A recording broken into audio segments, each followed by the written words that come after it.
All right, and we're live. Still going on a sidebar, but I mean, nobody's gonna get in the way of Alex Jones. He's going to be talking. It sounded like they were wrapping up, so I decided to come in here, come live, and I don't want to keep everybody waiting because it's rude. Everybody understands why you're waiting, but it's also rude to make everybody wait. So that's why I decided, hey, I'm going to come in, and we have important topics to talk about. I mean, first of all, what is everybody having? I'm having my typical raging bitch. So I need to know what you are all having. What are you imbibing in? And it doesn't have to be alcohol. I'm not mean that way. I mean, it can be water. You can be healthy. I've got Alex. I mean, not Alex. Jeez, my brain is frozen by Alex Jones. I have Alison coming on, and I have a special guest tonight, Felix Montano or Montano. I don't know how to say it, but he'll probably mock me later on. And he's like uber healthy. He's going to outlive all of us. So he's probably clean living and drinking everything perfectly and everything else. But we got a cool show planned. We're going to be talking a lot about Alison, her guest last night, some of the responses from that. We're also going to be talking about Cuba. I know I've brought up Cuba a couple times, and hey, Viva Fry and them are done. Cool. So we're starting to move forward. I've talked about Cuba a few times. I've talked about Haiti. I wound up in Cuba because I volunteered to invade Haiti because I hated being a cook in the army that much. And here we are 25 years later, and we have an assassination in Haiti, and Cuba's on fire. So WTF. I mean, so we're going to be talking about that. Hopefully I can fill some things in, talk about my story. We can all speculate, have a good time.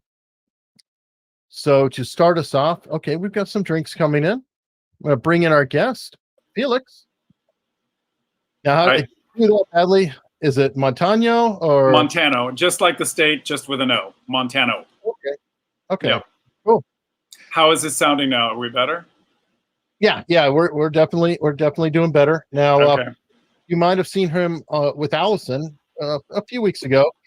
Really, really cool episode. There were some technical issues there, so it took time, but really, really awesome interview. You've got a great backstory on, I don't know if I call it an awakening or what you would describe it as, but just kind of like whatever red pill moment. I don't understand the pills, because now I always knew about taking the red pill and the blue pill, which came from the Matrix, right? So you have the red pill, which is saying, here's reality. You have the blue pill that's saying, hey, here's a nice steak. But now there's red pill, black pill, white pill. And oh, I didn't even know that. Yeah, I hear all these, and I'm just completely confused by all of this. Why does everything have to get so complicated? It was easy, red and blue. That was it. Yeah, there was even a movie reference. As long as you ignore everything that came after the first one, you're good to go, because the first one was brilliant. Everything else sucked. Yeah.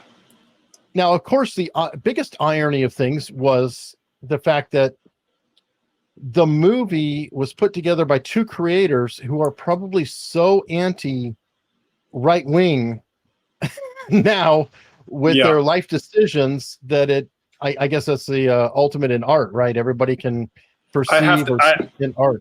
I have to be honest, I've never seen it. Oh, okay.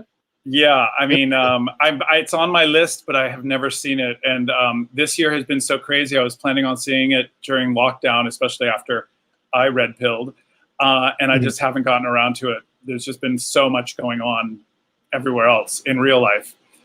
So, yeah, well, I hear you. So, yep. All right. So I don't know if you got the memo. What are you drinking tonight, or are you drinking water or air? What is that? It's like a kombucha or something? It's a lot. No, it's just this huge. I was gonna. It's just this huge. It's a vase. It's a vase that I filled up. It's got grapefruit juice in it. I'm not actually drinking it, but I thought Alison would love how big it is. It's basically a vase. So yeah, hydration will be good. Yeah, that's exactly. Sure. Oh damn. All right. So let I'm me going see. to Bastille. I'm going to Bastille French Wednesday event at a restaurant after this. Oh. Speaking of France, well, we weren't speaking of France, but we were speaking of uprisings. They're all uprising there today in France over the mandatory vaccine passport and all of that. And did you see that? Yeah, you know, I haven't, because I've got a day job, so it's kind of screwing up my news ingestion. Yeah, but Macron. I know South Africa's like on fire with everybody. Everything's on fire. I mean, Macron announced that everyone had to have it for essential businesses. I mean, like riding the subway, you have to have the vaccine passport for going into stores everywhere, and they're going crazy. And it's also Bastille Day, which is so ironic. Well, okay, but hold on now. See if you agree with this, because we've talked about this. When things go, we'll say communist, extreme leftist, however you want to break it down, the first thing to die is humor. So these people have no sense of irony. None. That's why you will always look at this stuff and go, do you understand that while you were virtue signaling Mark Zuckerberg on your stupid board carrying the flag and you blocked the word freedom? That's called irony. But they don't revolution. Have it. Yeah. So it is really hard, and this is something I did not understand. I mean, it took me all the way well into adulthood to meet people who are that dumb. And I'm not trying to be mean. I mean, just I guess I was spoiled, but everybody I knew had the ability to comprehend that, oh, that kind of looks silly compared to that. But there are some people literally who just cannot see that. And there is nothing more frustrating than trying to convince them or talk to them or anything else, and they look at you blankly. You might as well be speaking to a sheep. Yeah. Well, I think that it's a lack of proper education and history. I find that with younger gays in my community that have no concept of their history and what we've done and what we've accomplished, and that's why, like they say, it keeps repeating itself. I think that it's a bunch of millennials who have been indoctrinated, and they don't know any real history. I mean, just as simple as events markers, like that, and that's why they make these stupid mistakes and end up looking so ridiculous. And think that they just thought of this stuff, like, that they just thought of this stuff. Like nobody's ever tried any of this before and it's fallen flat on its face, They think it's just like genius. I'm genius. So let's try socialism. Let's try communism. Doesn't that sound fun? And they just don't know. They haven't lived long enough, and they're spoiled. Like I said, I told Alison, and people know, a lot of people heard my story with her, that, my dad literally was on one of those boats they had on TV yesterday, a little boat coming across 90 miles from Havana and landed on Key West, and did not know where they were going at all. They don't have compasses. They don't have all that. I mean, they don't have anything. And he had a box of saltine crackers, So, these people don't have anything, but see, they came over because they came to America and what America had to offer and already was. That's the other thing, is don't come here or don't be here and want to tear down what we have and put something else in its place. We've been fine for 240 something years or 50 years, no, thank you. We don't need to rebuild and restructure our system and our constitution. That's why people immigrate to this country, is because they come to America, not to change America. And my parents always taught me to assimilate. We were here to assimilate and become American, Cuban Americans, but American, and not forget our culture. But that was okay in America. You could respect and honor your culture and your traditions while still being American. But you don't come here and change that what you came for. And these people who were born here and are spoiled and a bunch of brats, and they're bored. They're bored. Sure. They're bored and trying to change the world. No one asked you to. No one asked you to change our country, Well, there's an interesting parallel. I don't know if you know this from history, but I'm going to say, McKinley was murdered by an anarchist. and what was it, 1901 or two? I don't remember the exact year, but early on we had the whole anarchist thing. So a lot of a lot of these ideas actually came here. They were bred here in some of the areas, but what they've discovered is that these same people, the bombers and the anarchists of then, are very similar to the Middle Eastern terrorists of now, who are not refugees. They are not, people who have, they always give the impression that it's a poor refugee whose family was a war-torn environment and they lost everything. It's like, no, these are bin Laden, who's the son of the richest freaking construction company in the world. They are bored, middle class, upper middle class, quite wealthy, often people, and without the challenges before them, who are seeking glory through the boredom. And I'll throw in some other names like Bill Ayers and Bernadette Dorn, who again we cycle ourselves through because a lot of people don't remember. I did not. I had an FBI agent, Ken Lanning, who he went from being a diver to working bombs in the FBI to working sex crimes in the FBI with children. But in the early 70s, there were so many bombs going off. It was literally like a couple hundred a year. Rage, Days of Rage is an amazing book. I read it about 2 years ago. I grew up in the Bay Area in the 70s during the Patty Hearst, I lived in Burlingame. Hillsborough was right there where Patty Hearst went to the private girls' school at Crystal Springs. And I remembered, when she got kidnapped. That was a huge thing in 74. And I remember following that. And I was a news junkie when I was a kid growing up anyway, but we used to drive by their house with all of the news cameras outside. And that was way before all of this with cable news and everything. And it was a zoo. But the Symbionese Liberation Army and the Black Panthers and the Weathermen, all of that, I read this book and realized, and I remembered, you're right, there were bombs going off everywhere.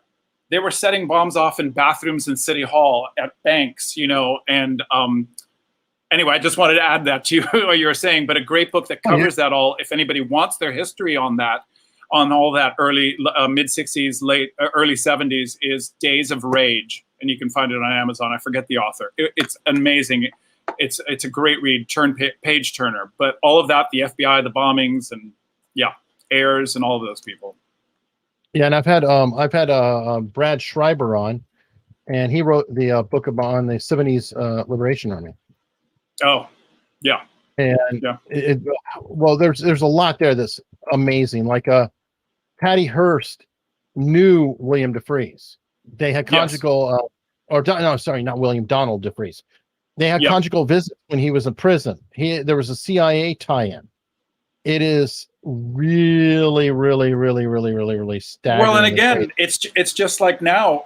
She was a rich white girl, in Hillsborough, California, going to a private girls' school, then goes to Berkeley, to get woke in the 70s. That's what Berkeley was. It was the wokeism of the 70s, I guess.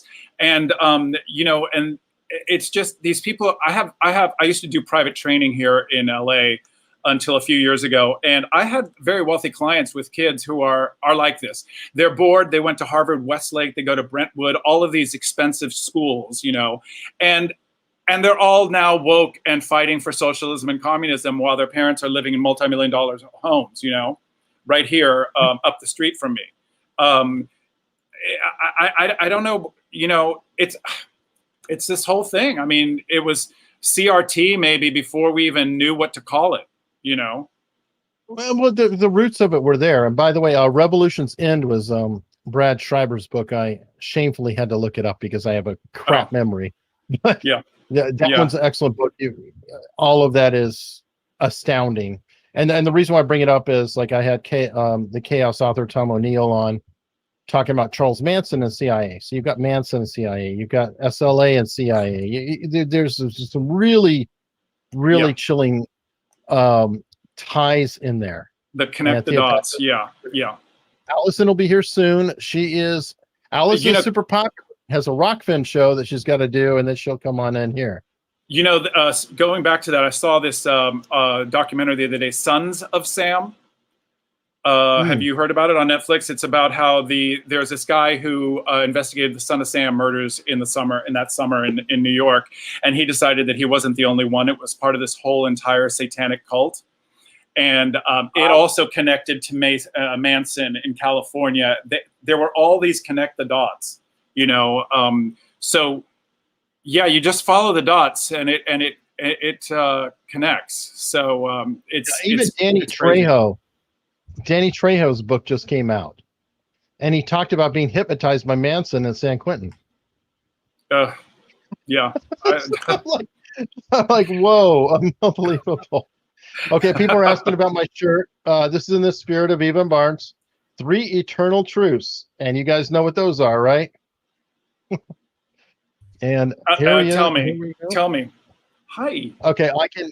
Hi, everyone. Sorry, I'm late. Hi. Allison, I'm just going to have a quick sip. Oh, wow. That's so Hollywood of you. See how big this thing is? It looks like it's one of my vases that I put flowers in that you're drinking out of. Well, there were flowers in it before I grabbed it. Filled it up. What is that? It looks like some kind of grapefruit.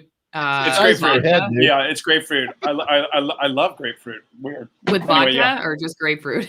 No, I'm not drinking. I'm going to a Bastille party after this. I was telling Eric, we're going to this French Wednesdays for Bastille Are you going to Day. be protesting the French vaccination requirements? Yes. Yeah, I hope so. Yeah. Yeah. Have you guys talked about that? Did you see how police used tear gas on the protesters today? Felix brought it up. We didn't get deep into it. We were just talking mostly about the world on fire because I'm behind. I know that there's France, there's South Africa, there's Cuba, there's Haiti. Yeah. I mean, it's like, there's the border. Hey, Biden's got things buttoned up tight. All's going well, right? The leader of the free world. Well, and it's interesting because I was just thinking about how we were talking about this on my other live stream on Rockfin that I just came from. That's one of the 3 eternal truths. Go to Rockfin. Oh, Sally Yates is corrupt. Sally Yates is corrupt. Jeffrey Epstein didn't kill himself. And then the third, you get to fill in on your own. Yeah, you get to choose the eternal truth. But, think about, like, I remember living in Paris and how many people work for the government. So when the government is saying you have to get this vaccine, and right now they're saying it for healthcare workers, right? But aren't they all basically government workers because it's government healthcare? I can see in places where many people are employed by the government, this becoming even worse, protests escalating even more because, all these people are going to lose their jobs. It's not even an option, right? And who are you going to fight? You're going to go wait, but I thought he said everyone, not just essential. I mean, not just essential workers. I thought it was everyone had to get one, and even to drive on subways or go on subways and stuff like that. And you have to show your card to go into basically non-essential places, or you get a negative PCR test in that particular case. But nobody's going to go do that. I mean, how many people are going to go get a COVID test to just go have an espresso in Paris? Like, no one's well, and allegedly you have to keep doing that, like I'm doing here in Hollywood if I want to work. So yeah. So it basically is mandating it. But yeah, I mean, but that's okay. But that's for going out and stuff. But I'm talking about work specifically. Like, maybe, I don't know. I guess you're right though. If you work at a grocery store, then now to go into the grocery store, you have to show. It's a mess. It's just a mess. And here they're gonna monitor our text messages. So that's awesome. And nobody's caring. I was just reading the Politico article and how crazy that Politico article was that originally broke that news. There was the way that they framed the pushback was that it's just like Charlie Kirk and Fox News Channel. Like that it's just like right-wing fear mongering. I mean, that's literally what they use the term fear mongering to be concerned about the vaccine itself. The vaccines themselves, which come with documented issues. Denier. Yeah, but then you're now a right-wing conspiracy theorist if you question the government's surveillance tactics. Right. It's all reverse. It's all reverse, Right. It's a mess. And somebody else pointed out, like, the January 6 people are still waiting. They can't be freed. A lot of it's misdemeanors, no bail, nothing else. We have lawyers flying all over the place to Gitmo, to Camp X-Ray, to take care of 9/11 hijackers, but Sorry. it's ghost town there. Where's their legal representation? And actually, we actually were filling the time and running late because of Alex Jones, so we didn't get into Cuba, Allison. So you could be involved with all that too. You were why was Alex Jones making because he was on Sidebar? Yeah, I'm not dumb. I thought they had Bobby Kennedy coming this week. No, he's next week. So yeah, I mean, okay. they have all these lightweight guests there now. So Alex Jones is just on Sidebar. Yes. No wonder no one was watching my Rockfin stream too. That's crazy. Is that video going to stay up? Do you think that video is going to stay up? It should. Good point. Let me make sure. While we're talking about that, let me download that for the one with Alex. Well, you always see we're demonetized. Yeah, I sometimes will download stuff. Somebody in the chat says as soon as Allison comes on, it will get demonetized. Yeah, I haven't. It wasn't yellow yet, but I'm sure we're heading there because you're trouble. You channel remover you. I got to go back and check and see if my my video from yesterday was ever. It was monetized when it was unlisted about the Assange. Nope.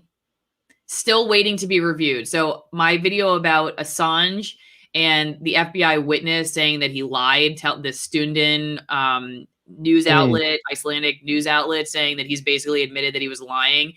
Why is that demonetized? So anyway, now it's been almost 48 hours that video has been demonetized, and they're still checking for status, right? So that's how they throttle you. That's happening to me too. It's just like you'll get all your views at the beginning. So if they just are checking to see for 5 days, then basically they've cut you at your knees. You've missed all of the monetization for the views, but then you've also missed the amount of time that topic has been trending that you could be discovered, because we all know that they're not promoting demonetized content. Oh, absolutely.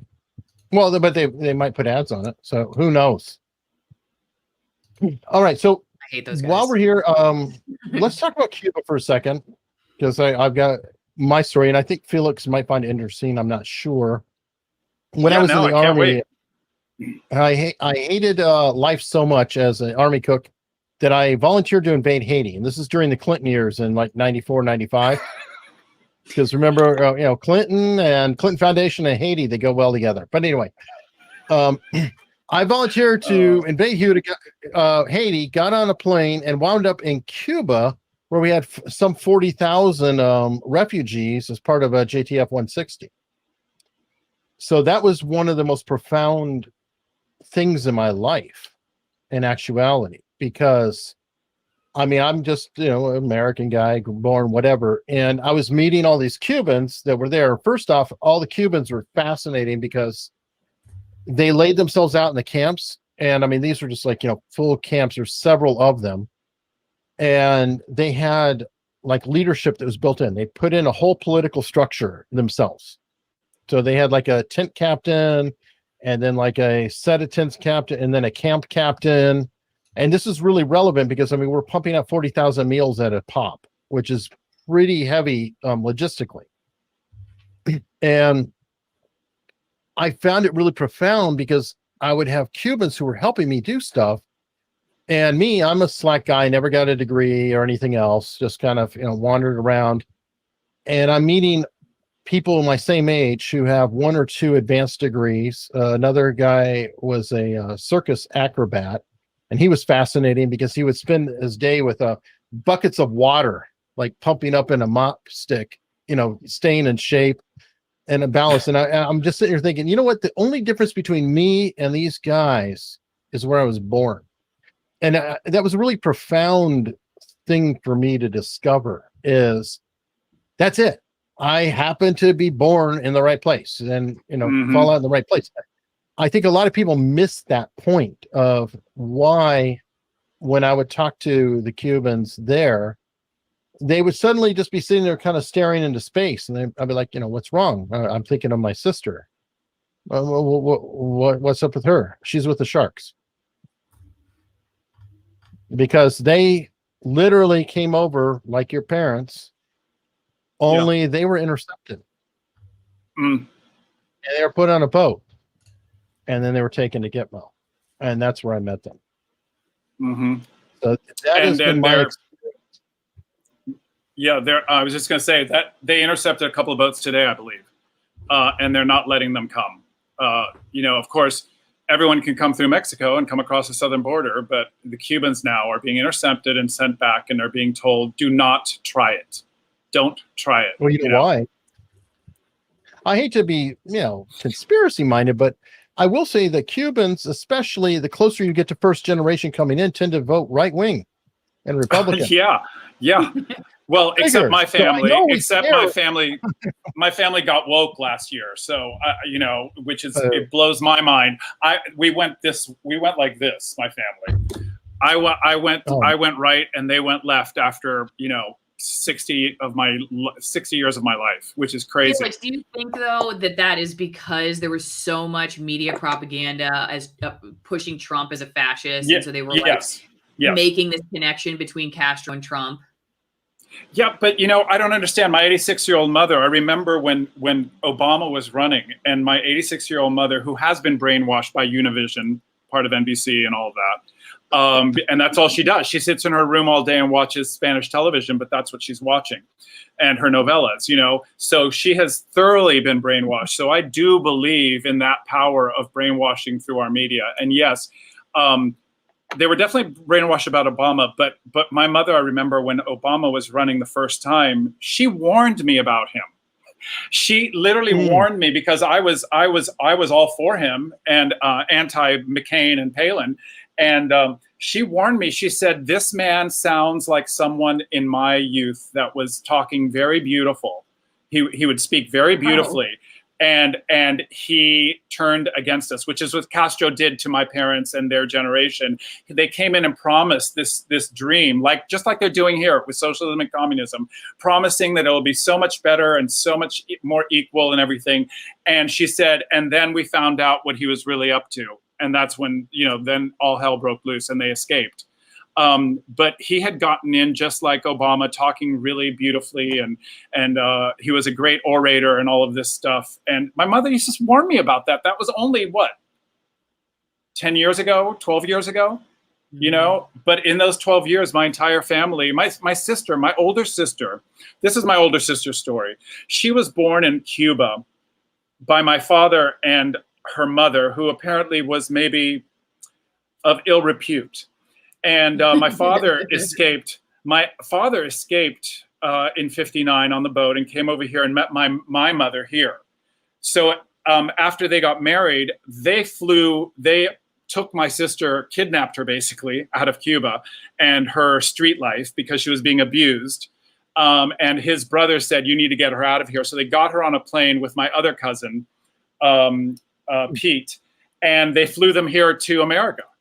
And my mom adopted my older sister and raised her here as an American. Well, that older sister now is anti-Trump, anti-DeSantis, living in Florida, retired in a free state, but anti everything right and conservative.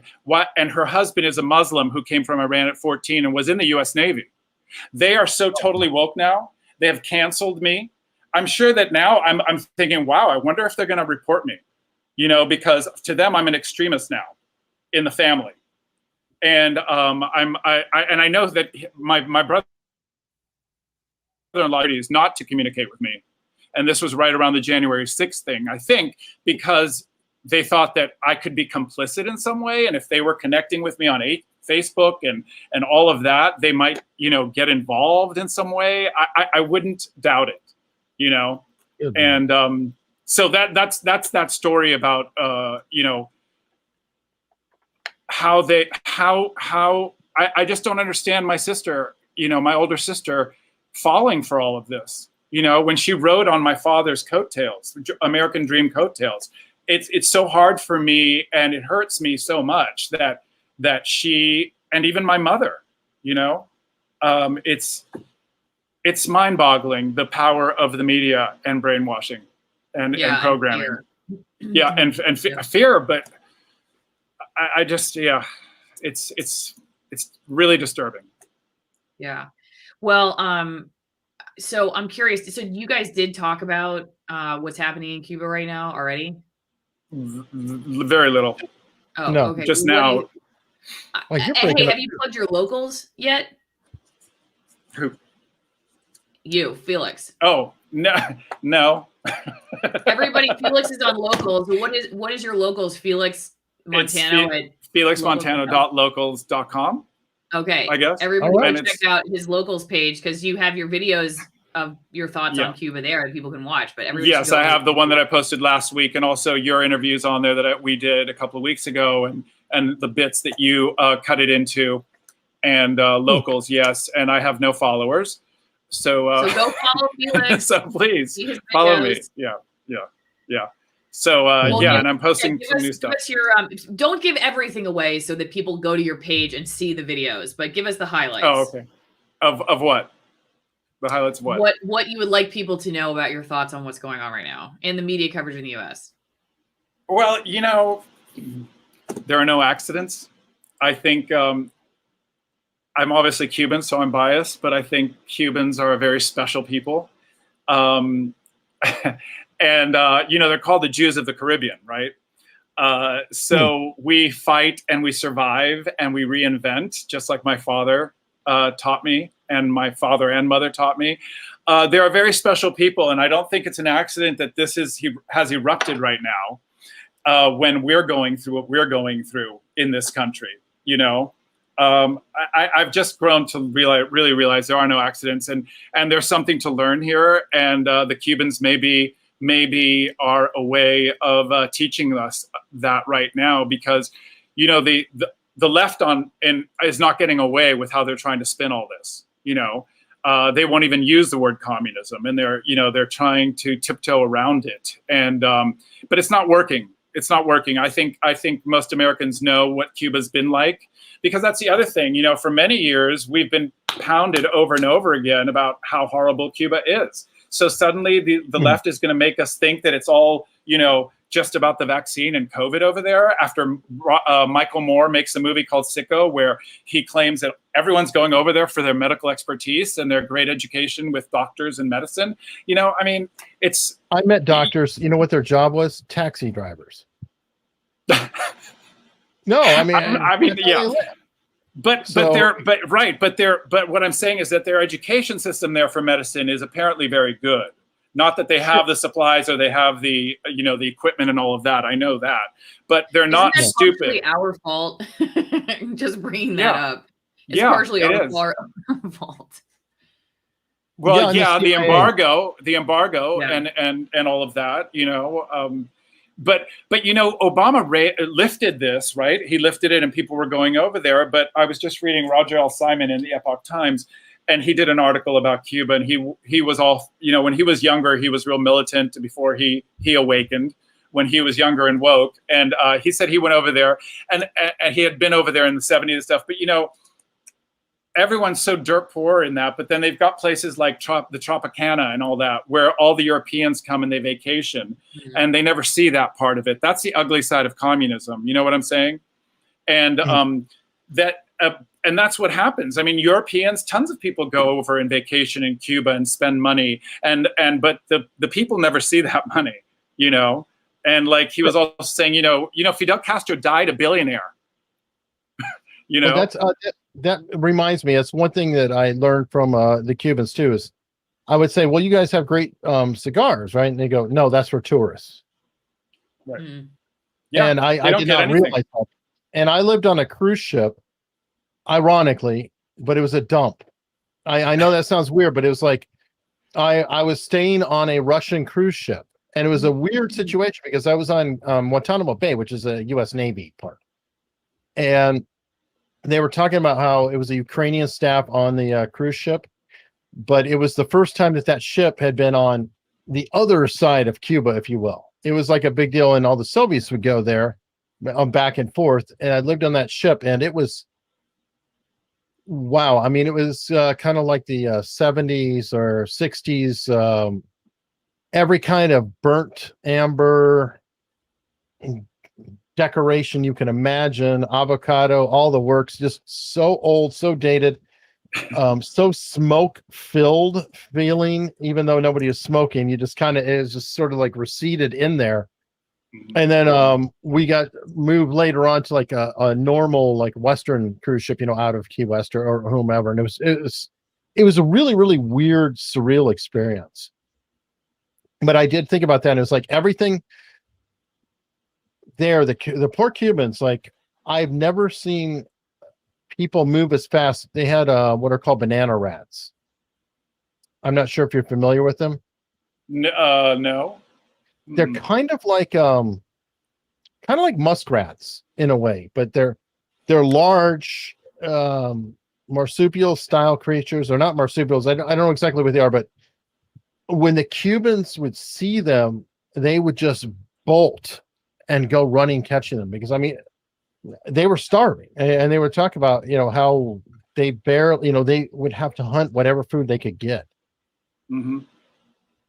Well, so apparently they get, from what I understand, they get 5 pounds of rice per week, and it's either per week or month, and a pound of beans, black beans, and they get $20 a month to live on. Wow. That's what they're living on. I mean, this is like right now. And they're starving. They have nothing. It's horrible. And the other thing that I was reading about was, I don't know if you guys remembered, there was a documentary about homosexuals also in Cuba. Segue, because they're killed there. They're killed and tortured there. Oh, it's cute. Yeah. So they eat it. They eat that. Oh yeah. No, they would go crazy chasing that down. God. Anyways, so but there was a documentary called Before Night Falls, and it was about Fidel Castro imprisoning homosexuals, and Che Guevara would also kill homosexuals who were comrades of his, and and when people don't follow the party line, they line them up against a wall and they shoot them, and they're doing that right now. There's been lots of arrests, and I just read that they arrested a bunch of more famous activists there against the government. Of course, they're going to lock them up first.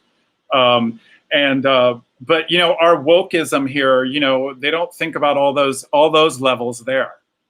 They don't think about all those things going on there. That it's just irritating and hard to watch. Yeah, Since we're on this subject now, segue. The rainbow Gestapo, well, the opposite, I guess, of what's happening in our country, as Lady MAGA brought up, the rainbow Gestapo. Felix, I wanted to talk to you about it because, well, Eric and I were discussing this earlier today too, but you and I were yesterday, because I had, Lady MAGA, who his real name is Ryan, and he was a flight attendant for Delta, but after January 6th, because he went to the Capitol, wasn't part of anything illegal. They allegedly just were, we just found this one post from a few months ago, or, whatever, and it violates our social media policy. And so fired him, and had a great career, says it was never a performance issue. It was all about politics. Dresses up in drag for these events. He's not transgender. He's a white guy who is gay and then does drag. And I couldn't believe the amount of negative comments from conservatives. Now, first off, my purpose in having anyone on my channel, there's really two, especially when it comes to somebody like Lady MAGA. And that is, I like to challenge people's ideas of categories, what we think a person is who votes for Trump, what we think a person is who votes for Biden, or Bernie, or whatever else. Like who are these people that are out there?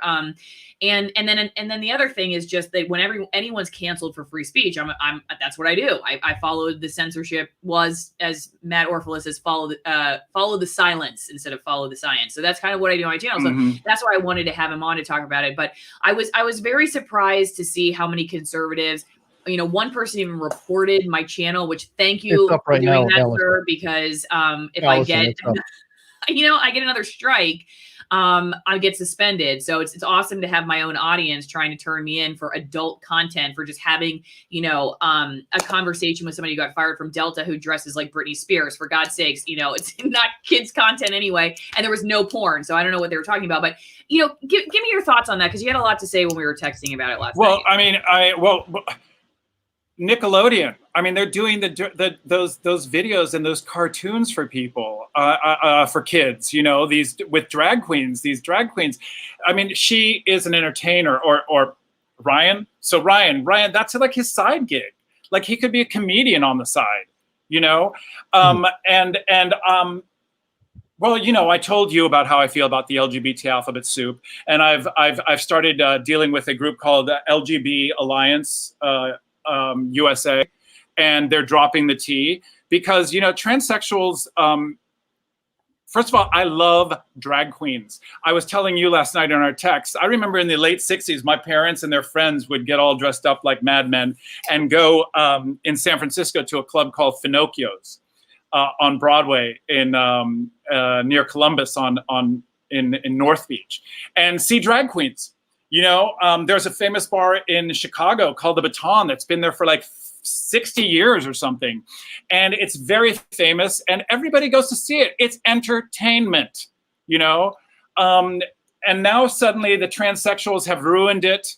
Now it can't be entertainment anymore. It like, you know, and you can't, you know, it's like, you know, the trans have mixed everything up and foggied everything up with that gays want to be women, you know, and that isn't true. And that's why the alliance now, the LGBT alliance, is about two genders, same-sex attraction, you know, and bisexual, which is, you know, two-sex attraction, or, you know, bisexual attraction. And that's it. That's where it stops. That's where it's always been for us. And there's always been entertainers and drag. And yes, gays have always had an affinity for camp. All the black and white movies, Joan Crawford, Bette Davis, Barbara Streisand, Bette Midler, Cher, you know, Madonna, Britney. They just love to dress up, you know? I mean, but that doesn't mean they want to be women. And it doesn't mean that drag queens are transsexual and are, you know, are wanting to have surgery and all of that. So that's... There's also the ballet Trocadero, right? Yeah. Isn't there a good example? One step further, though, because what I saw in the chat was not really even just that, but that it was like associated with children.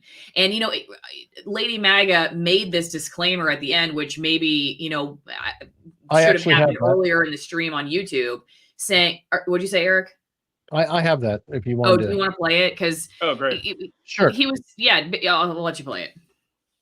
Or do you want me to tee it up so people know what? Well, I mean, it's pretty self-explanatory. So yeah, would you do anything differently? Do you regret anything? You know, do you ever think maybe it would have been easier if I just not done all this?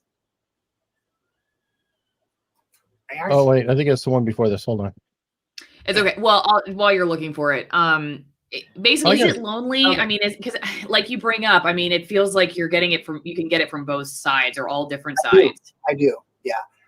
Is it lonely? Well, yes, my loneliness is killing me, and no, just kidding. Yes, it is lonely sometimes, but I have such an incredible, amazing, supportive patriot community, especially here in Utah, that consists primarily of Mormon women, and they're like my sisters because my mom's dead. They're like my mother. They'll, you know, check on me. They'll take care of me. They love me. They don't care that I'm gay. So I've lost a lot. And someone once said, the higher your vibe, the smaller your tribe. And I've learned that. Mm. So I focus on quality relationships of people who actually get to know me, and like my family who rejects me. And I'm not talking about rejecting me because I'm gay. I'm talking about rejecting me because I call out the LGBTQIA plus radicalism. And I never expected that, even from some Mormon people. So anyway, yeah, no, it's not lonely, but it's frustrating. It's hurtful. And because you know what it's like to lose a platform.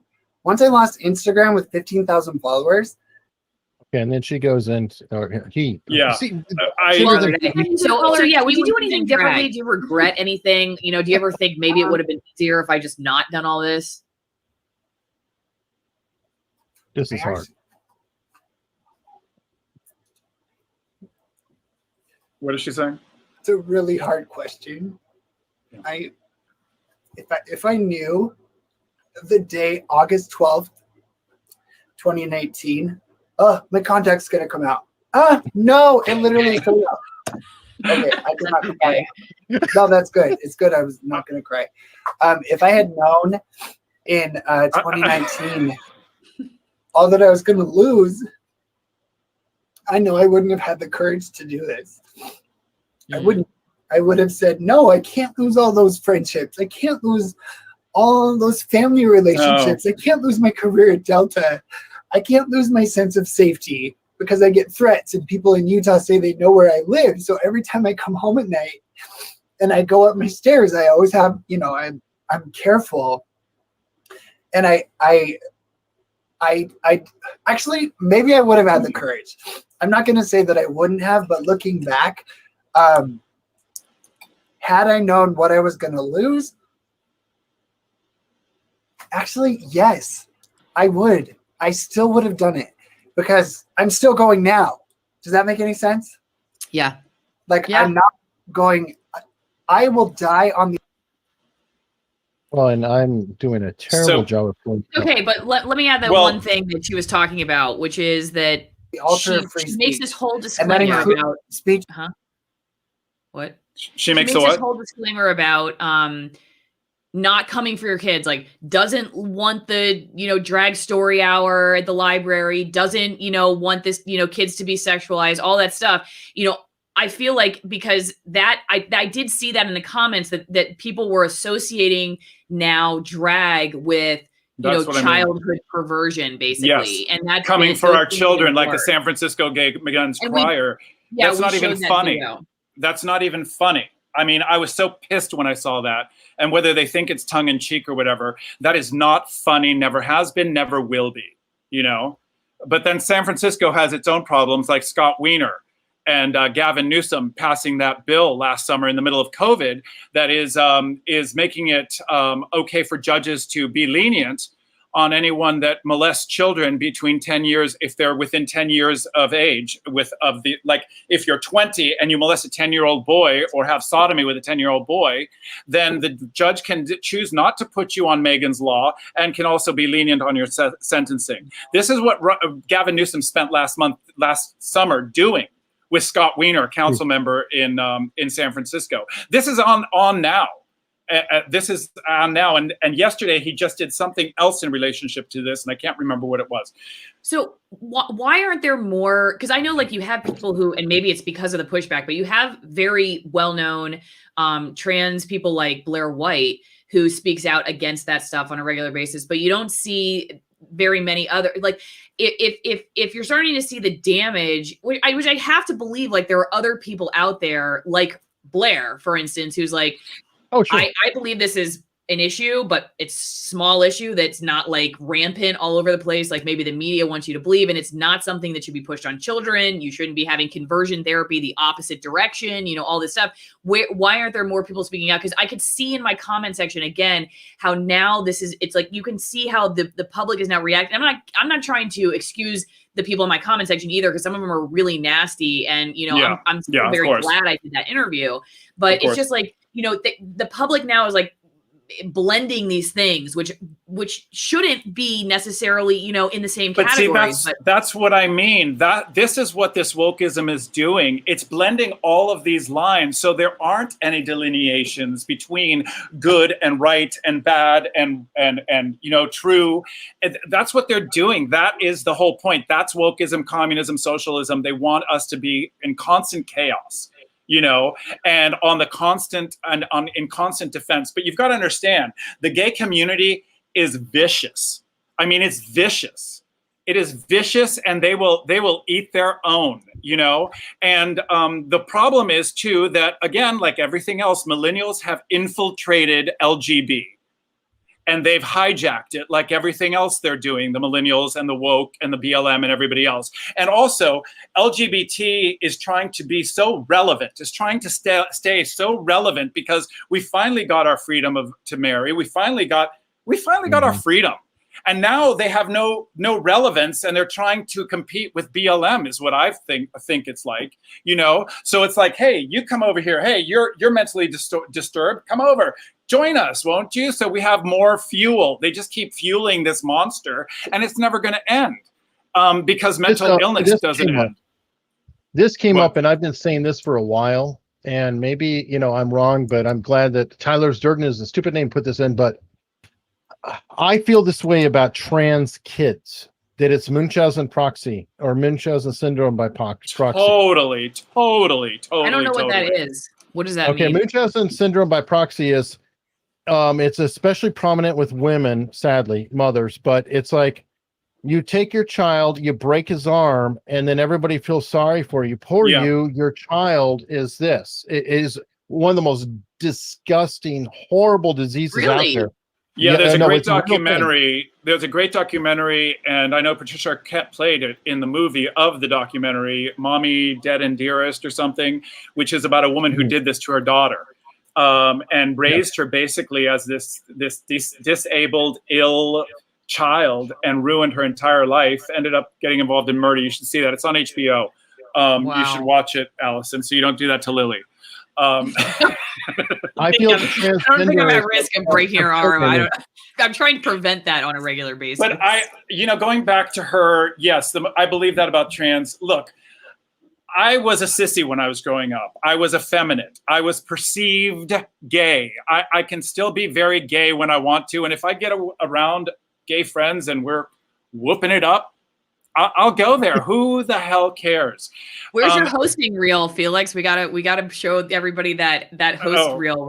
The Robbie and Felix show. Yeah. Well. Yeah. So what I'm saying is that I don't know. I used to like high heels on Barbies. I used to just like to play with her little Barbie high heels. I don't know why, but I've also said, you're a kid. You don't know what your sexuality is. And I don't think I was playing with the high heels because I wanted to wear them. I've always said this, straight men love high heels too. Have you watched any straight porn? I mean, there's something. Why don't I like high heels? What's wrong with me then? What am I? Most women don't. Most women don't. It's the men like to see. Men like to see women in high heels. Okay. Melania in a pair of high heels compared to Jill Biden walking in a pair of high heels. Night and day. Jill, drag queen. Melania, fucking fantastic. I mean, but we look at that stuff. But guys, look at that stuff. But I see what you're saying. Like people could have said, "Oh, Felix is trans." You're saying like somebody, if you were in today's world, somebody could say Felix is a trans kid. We should really give him therapy so he can become a woman. Yeah, my mother. Well, my mother and father would never have done that. But this was the late 60s and early 70s. But I mean, I watch home movies and I'm effeminate. I can see it. I can see why kids teased me and all of that. I have grown up as a dancer and knowing my body, and I know when to change my behavior, and that's just life, but going back to what she was saying about doing it differently, Lady MAGA, and that it's lonely, or that she didn't feel lonely. Well, you want to know something? This last year for me, with lockdown on top of it, has been one of the most alone years I've ever had. A, because I haven't been working, and B, because everyone that I knew, my family and people of 30-year friendships, deserted me, literally, because I started talking about COVID and the scam that it was, and expressing those videos were on my locals too, where I exposed the scam here in Hollywood and the lies of the testing an antigen and a PCR and how they're awful and wrong and they're lying. And people can watch that on YouTube or on my locals, which is on now, and they haven't been censored from YouTube. By the way, your locals is picking up, Felix. Yeah. I'm looking at the chat. You've got multiple people joining you. So wow. Good job. Okay. Thank you. So but what I'm saying is that where was I? You were saying your parents wouldn't have Oh, done lonely. that. Yeah. I mean, listen, again, I've made some friends. I went back and reached out to some conservative friends of mine that I had been an asshole to. During the whole Obama thing and everything. And I had cut out of my life, and I feel so bad about it. But I went back on my hands and knees, literally to some, and apologized. No excuses. I was brainwashed. I was programmed. I was wrong. And unfortunately, they don't live here in California. So I have been very alone. I mean, my friend Robin Summerfield, we talk every day. She's like my support, and my little sister, who out of my entire family, my little sister Elisa, lives in Port St. Lucie, Florida, and we reconnected this year too because I crawled on my hands and knees back to her and apologized because I had cut her off. But what has happened in this year is that I've reconnected with my faith and my faith in God, and with my father's memory and his legacy, and I have dreams with my father now, and last night I had a dream with my father, and I just am something is telling me to just honor that, and everything will be taken care of. And I also, Jordan Peterson has been a big help to me in watching and listening to his talks and reading his book. Dave Rubin. Don't Burn This Book. If you're coming out as conservative, I suggest you read his book, Don't Burn This Book. Amazing. I read it last March when I was awakening, and it made a huge difference. But this happened to him too. He was deserted by people who were, sure, at his wedding, and families and everything else, family. And it's tough. But you want to know something? I wouldn't, what you asked her, I wouldn't do anything differently. But I've always believed that. But also then I also come from a background where I was bullied, and I was always alone growing up. I was always by myself. I was artist. I would be home. I would sit around my mom and watch her, sewing and stuff. I was not one of the other kids. So I always was alone, and I'm used to that. And I'm used to saying, screw you. I am who I am. I started that at an early age. I don't know why. If you see some of the shit that I used to wear to school, I looked like Sonny Bono in 4th grade. And I swear to God, you're with the fringe, way better looking than that. Sorry. Oh my God. And then I better wonder than why that. people bullied me, but I've equated that also with like a screw you attitude, similar to what drag queens do to people back in the day, not trans, but where it's like, I'll be even more flamboyant just to show you that I don't care what you think, and that I am who I am, and it's just a form of my expression, and you're not going to kill that. I don't know where that came from, probably my parents and probably my Cuban hot blood. But I always had that. And I do remember wanting to commit suicide. If you read my story, which maybe I'll post on Locals too, of growing up bullied and how that led to a couple of other situations in high school, which were not very good. I had this strength, and I knew it would always get better. I know it sounds cliche, and it was cliche a few years ago, but it does get better. But you have to trust, and you have to have faith.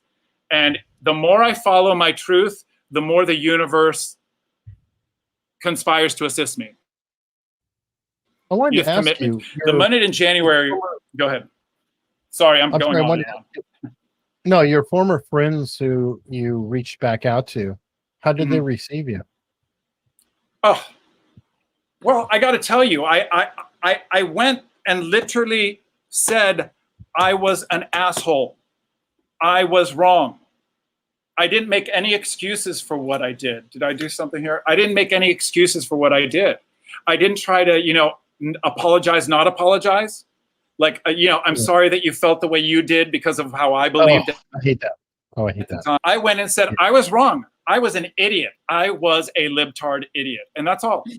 I didn't try to excuse myself. I didn't try to defend myself. I apologized, and they, with open arms. And we picked up as if it had never happened. And now my little sister and I, she was just sending me live streams from Cuba this morning, from Florida. And Alison, we're working on some people directly into Florida, just so you know. Into Cuba. So, okay.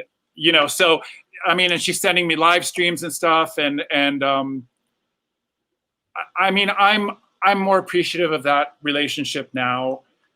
And I don't care about the ones that I lost, even my older sister and all of them, because they were always like Hollywood, you know, you want to be liked. And it was always, I was trying to ingratiate myself to them in some way or something, you know, they just, anyway, that's that story. I got to run, but before okay. I go, I'm going to let you guys wrap it up. I do too. I have to go to Bastille Day. Oh, yeah. Well, I just wanted to tell everyone, Felix and I are going to be working on an investigation into Hollywood, but we haven't figured out what we want to work on yet. So there's so many. Go to his locals page, follow him, subscribe, and then leave him a message or a comment and tell us what we should investigate in Hollywood. Well, can we tease a little bit here, Alison? Yeah. Korean spas. Oh, yeah, we might do that. Yep. Spas. There's lots more there than meets the eye. Which eye are we talking about, Felix? Queer eye for the straight guy. There's a lot more there, and it is annoying as F, let me tell you. And what I wanted to ask, and Alison, we touch on this, I don't know, but I want to know, no one has addressed, is the We Spa trans person, was it a man just going to the front desk and saying, I want a women's pass? Or was it truly someone who was transitioning? I haven't read that in any, I haven't read that in any article, but we all know you can't ask that. That's the problem, right? It's like, you can't, if you even ask the question, like, are you really trans? Or are you just a dude who's, you know what I mean? But was it a dude with a trucker hat that comes in and goes to the ladies lane and says, I want to. Like at GameStop. Did you see that GameStop video where the guy's like, what? When the guy, you know, the employee was really confused and goes, sir, I am. And I mean, he was like going through a roid rage almost. Did you ever see that video? Yeah. I think I did see that clip. Yeah. Somebody wants us to investigate the ear and nose of dead Epstein and compare it to live Epstein. I don't know how we do that in California. Well, how are you? Wait. How are you gonna get dead to live? Okay, never mind. It needs to be something in Hollywood. And doable, and also the plus of whatever you ask us would be not getting killed by the Clintons or somebody else for investigating it. Thank you very much. I'll say one thing. Hollywood is a vortex, a toilet vortex of hell, and there's so much underbelly that we will never end investigating. I mean, we have so much material here. I can't wait. On that note, by the way, Felix, I also do a show called America's Untold Stories with Mark Robert. Okay. And he's the Forrest Gump of pop culture. He's worked with Oliver Stone, folks like that. So might have to have you guys on together sometime to talk about it. He was the editor of National Lampoon, and I mean he's great. God, I used to love that. He's Robert Barnes, but for Hollywood and pop culture. So that would be fun. That would be fun. On a panel. Yeah. And I know a lot of my Hollywood history and the connect the dots in Hollywood, you know, and a lot of where the bodies are buried. So, yeah. Oh, perfect. That'd be great. Yeah. All right. Well, that's a great spot to close on. Your locals is building, dude. So we're on the way. Wow. Okay. And I'm off to Bastille today to protest mandatory vaccines in France. So absolutely. Great idea. Thank you so much. Thank you, Eric. I appreciate it. All right. Good night. Bye.